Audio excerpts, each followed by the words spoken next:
Hey everybody, welcome to Finance Friday. Thanks so much for joining me.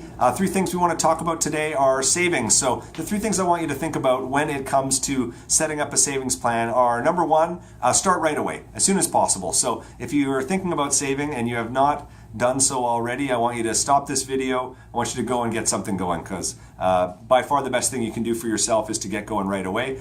Even if we haven't done a monthly cash flow statement, we've probably got an idea of a number that we can sustainably set aside. So get going as soon as possible. And then if you need to come back and revise that number, that's no problem, but get her going as soon as possible. So that's tip number one. Tip number two, make it automatic.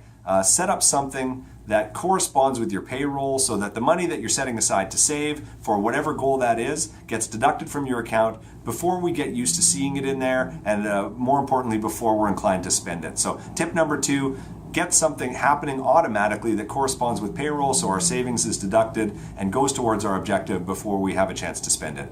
Number three, be conservative with that initial number. What I see also often is people really want to aggressively pursue their goal, and I think that's great, but all too often what happens is it's similar to the January 1 dietary changes. We really want to, we're going to drink lemon juice and cayenne pepper every day, and 2 or 3 days later we're discouraged, it's not sustainable, and we just create this negative momentum. So what I would suggest is start small with a number that you can sustainably set aside towards your objectives, and then increase that number as we go through time. It's just a much better way to achieve our objectives, in my experience. So 3 tips that I want you to think about when it comes to savings is get going right away.